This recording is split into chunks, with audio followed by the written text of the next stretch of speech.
Hey everyone, welcome back to Genai Tech News. Let's kick things off with a story that honestly sounds like something out of a sci-fi movie, except it's happening right now. According to Wired, Chinese robotics company Unitree is bringing its R1 humanoid robot to international markets. And get this, you'll be able to buy one directly through AliExpress. The starting price? A surprisingly accessible $4,370. Now, accessible is relative when we're talking about a humanoid robot, but compared to other robots in this space, that's actually a pretty competitive entry point. The R1 comes with some genuinely impressive capabilities. Wired highlights that it can pull off aerobatic moves, which is wild to watch. But here's the big question that Wired raises, and honestly, it's the right one. What do you actually do with a humanoid robot at home? We're still pretty early in figuring out real-world use cases for consumer robots. Is it a novelty? A butler? A workout partner? For now, it seems like the R1 is more of a proof of concept than a practical household appliance. But the fact that you can order one on AliExpress like it's a phone case, that tells you just how fast this industry is moving. Wild times, people. All right, next up, if you've been eyeing a new Microsoft Surface device, brace yourself, because your wallet is about to feel some pain. The Verge is reporting that Microsoft has just raised prices across its entire Surface lineup, and the hike is significant. We're talking $500 more on the 13-inch Surface Pro 11 and the 13.8-inch Surface Laptop 7, both of which now start at $1,499, up from their original $999 launch price. What's behind this? A global RAM shortage that's been quietly squeezing the tech industry. The Verge is calling it RAMageddon, and honestly, that name fits. The shortage is driving up memory costs across the board, and manufacturers are passing those costs directly to consumers. Microsoft had already quietly stopped selling the cheaper $999 versions last year, so this price increase is essentially making the situation official. If you're a student, a creative professional, or anyone who was counting on Microsoft Surface as an affordable premium laptop option, this is a real blow. Keep an eye on whether other PC makers follow suit, because if RAM prices stay elevated, this might just be the beginning. Here's some exciting news out of the Bay Area. TechCrunch is reporting that Uber and autonomous vehicle startup Nuro have officially kicked off testing for a premium Robotaxi service in San Francisco. And this isn't just any Robotaxi. We're talking about Lucid electric vehicles operating fully autonomously. Right now, the testing phase is limited to Uber employees, who can actually hail one of these Lucid Robotaxis through the Uber app. This is a big deal for a couple of reasons. First, Lucid makes some seriously premium EVs, so this is about as luxurious as autonomous ride-sharing gets right now. Second, it signals that Uber is doubling down on its autonomous vehicle strategy, partnering with robotics and AV companies rather than building all the tech in-house. San Francisco has become the de facto battleground for Robotaxi services, with Waymo already operating there at scale. Now Uber and Nuro want a piece of that action. The employee testing phase is just the beginning. If things go well, a wider rollout could be on the horizon. The autonomous rideshare race is officially heating up. Now for a story that's a bit more under the hood, but trust me, it matters for every Android user out there. Ars Technica is reporting that Google has done something pretty clever with the Pixel 10. They've integrated the Rust programming language directly into the phone's cellular modem code. So why is that a big deal? Cellular modems are notoriously complex systems built on decades of legacy code. That old code is full of potential security vulnerabilities, the kind that bad actors love to exploit. Rust is a modern programming language that's designed from the ground up to prevent entire categories of memory-related security bugs. Google essentially took that modern, safer code and wove it into the existing legacy modem architecture, a process Ars Technica describes as shoehorning Rust in. It's not the cleanest solution, but it's a pragmatic one.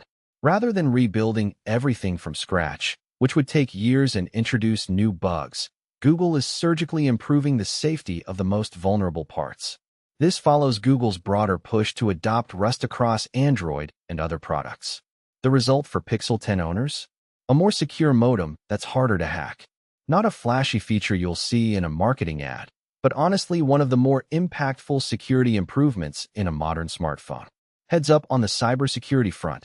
This one's a big one.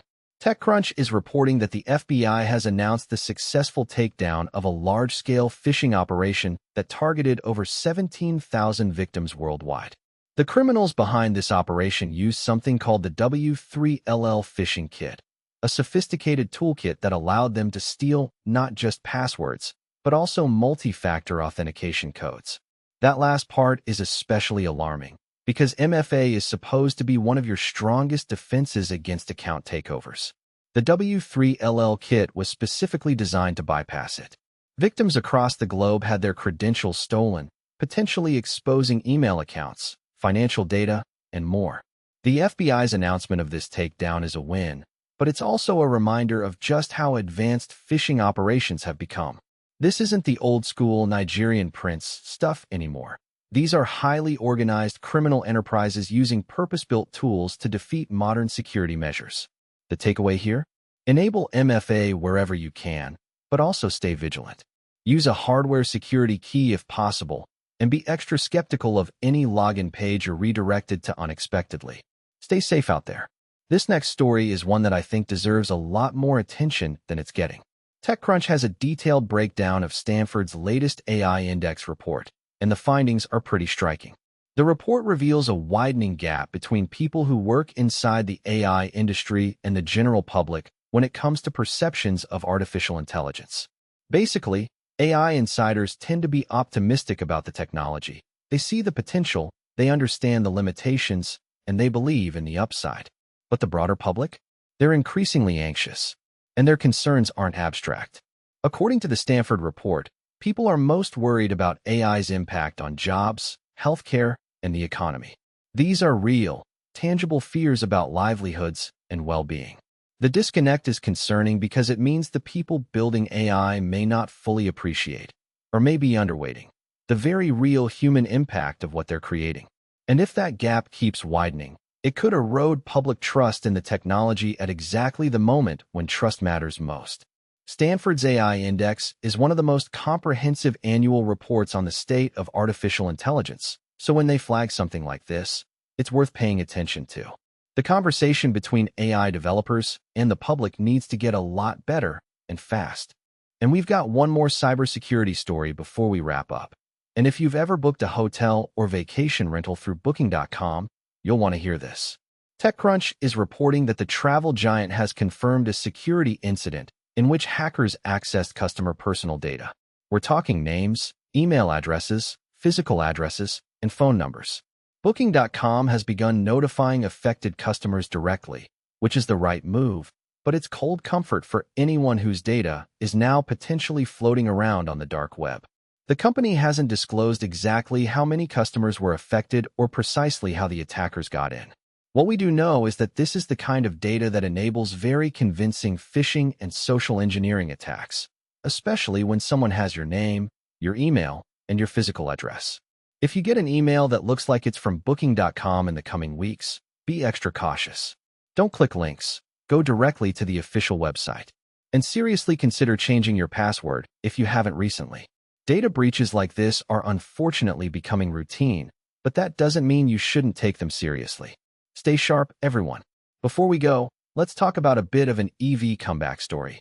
The Verge is reporting that Mercedes-Benz is relaunching its EQS luxury electric sedan in the US market with some seriously impressive upgrades to range and charging speeds.